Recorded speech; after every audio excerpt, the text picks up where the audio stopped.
Hey everyone, welcome back to the channel. Thanks for tuning in for another episode. Today I'm going to address two topics within the fishing industry that I personally feel like anglers dwell on and they shouldn't. In fact, they give it way too much thought when in reality, if they looked past the little bit of a negative, they'd recognize how that little bit of a negative has so much more positive in terms of the outcomes that come with these two issues that we have within fishing.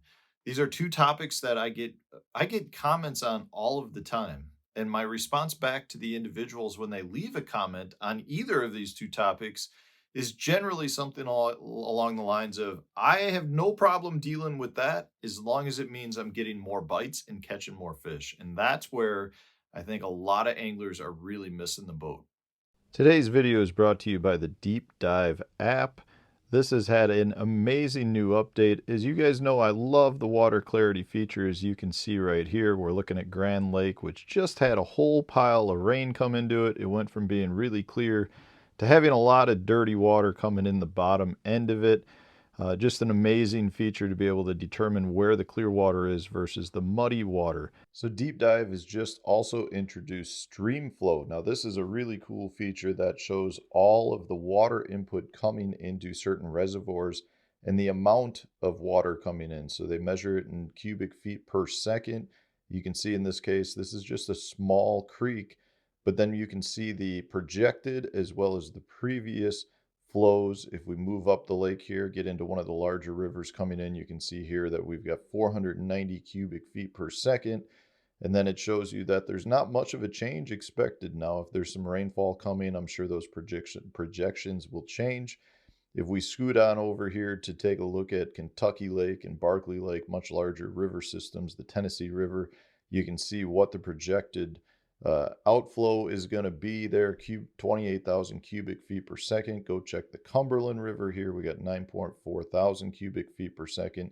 Just an amazing feature that allows you to see all of the different water flows coming into the different parts of the lake. You can see which ones might be the most affected, which ones won't be affected, see what the projected outflow schedules are. A major feature to help you catch more fish.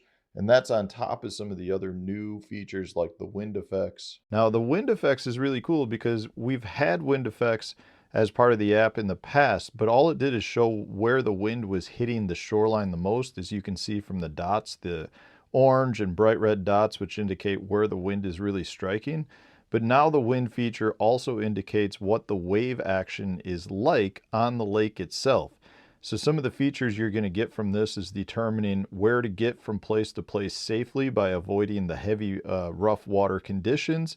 You'll be able to determine where you may have some of the strongest current flow and some of the places where you can fish to stay protected. Now, along with that, you still have some of my favorite features like the patterns that you've got on the lake that indicate the best baits and lures to fish with. You've also got the water inflow app, which shows you where a bunch of the rain input comes in. That can be an amazing pattern to fish throughout the year. Just a great feature to have. So many positive features anytime you're fishing or using the Deep Dive app. Just points you in the right direction to catch more fish. Whether you're a tournament angler or a local fun fisherman that's just out to catch a few fish, the Deep Dive app will help you catch more fish next time you're out on the water. So, the first topic that I get a lot of comments on has to do with line twist. I cannot tell you how frequently I get individuals that are like, that lure leads to a lot of line twists, or should I use swivels to prevent line twist? Is there a certain thing I can do that stops a certain bait from creating line twist?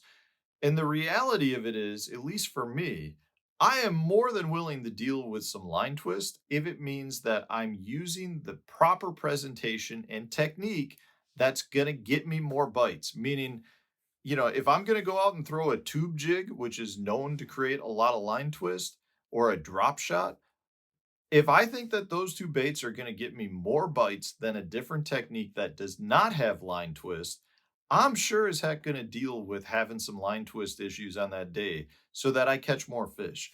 It never ceases to amaze me how many anglers out there look at line twist as such a negative. It's really not that big of a deal, especially with a lot of the techniques that we have today, where the line twist may have an issue with your leader line, but if you're throwing braid, generally braided line does not have nearly as much impact on it with line twist than say fluorocarbon or monofilament. So, if you're fishing all day long and you got to replace a leader a couple of times to reduce the line twist that is built up in your leader line, I don't feel like that's that huge of an issue, especially if it means that that technique for the day is generating more strikes than I would have got doing something else. So, with respect to line twist, don't let line twist dictate the decisions that you're going to make on the water.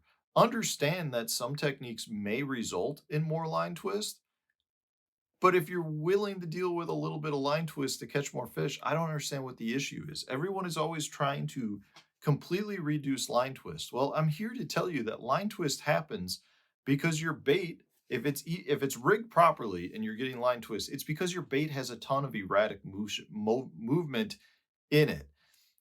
If your bait is moving erratically, you will generate more reactionary strikes from fish. It is one of the best things that you can do is impart a lot of action and have a lot of erratic movement in your bait. The unfortunate standpoint to that, or the unfortunate side to that, is you get line twist. So you got to deal with it sometimes. The same thing goes with the idea of putting swivels on your leader line to hopefully reduce some of the line twist that you may be getting. Guys will do this with drop shots a lot of times. It's not a bad idea. You can go ahead and do it. But personally, I feel like the more different items that I build into uh my technique, meaning a swivel, that's going to lead to potentially spooking the fish or limiting the number of bites that I'm going to get. So I personally would rather not use a swivel knowing that I'm going to get a little bit more line twist throughout the day. So that's the first item. Line twist, completely overrated, in my opinion. The second item has to do with snags. I cannot tell you the number of times I have people comment, on a certain bait or a certain technique resulting in a lot of snags. Well, if you go back to generally what most experienced anglers will say, if you're not getting stuck, you're probably not putting your bait in the right place. Getting stuck is generally the result of putting your bait in the areas where the fish live or fishing around the cover that the fish live. So whether that's a stump or a rock pile or a brush pile, the point is it's gonna happen. I would much rather go out on the day, get stuck 10 times than never getting stuck if I know that by not getting stuck, I'm not getting the same number of bites. And a lot of times the getting snagged part has really more to do with angler error than it does the bait itself. You can take some of the top level anglers out there and they can work a treble hooked bait through a laydown tree with no problem. It's a matter of understanding what your bait's doing, having good feel and control over those baits. So as you become more experienced, you'll learn that you can actually work most baits through cover relatively snag free. Doesn't mean you're not going to get stuck. We all get stuck at times. But if you're not getting stuck throughout the day, you're probably not fishing in the right areas. Like that, it's as simple as that. So don't let the snagginess of a bait necessarily dictate what you're going to do either. Too many people are afraid to get hung up. They're afraid to get stuck because yes, it may cost you a few dollars in baits. But the reality is if you're trying to catch fish, you're gonna get stuck throughout the day. That's another pet peeve of mine is when they're just like, "Oh, I'm not going to use it because this bait gets stuck." Well, if the bait performs better than other baits that don't get hung up as much, then you're going to run into an issue. Yeah, you may not get stuck as much, but if you're catching half the number of fish, is that what you want to be doing either? Like I would much rather fish a bait that gets hung up and catch twice as many fish.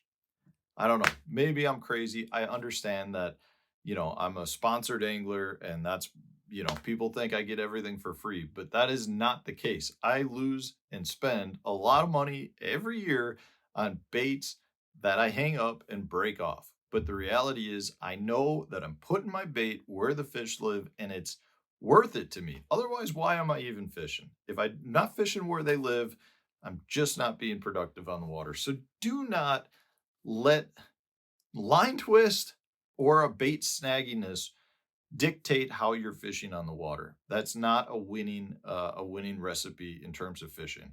So I went on a little rant. Hopefully this didn't offend anyone out there. I just feel like too many anglers, specifically newer anglers, are really too concerned with those two issues. I know they're a pain in the butt to deal with, but if you can look past that little bit of a negative, you're gonna be more successful on the water. Hopefully this helps you guys out. If it does, hit the like button. Subscribe to the channel if you haven't done so already. And stay tuned. We'll have a new video coming out tomorrow for you.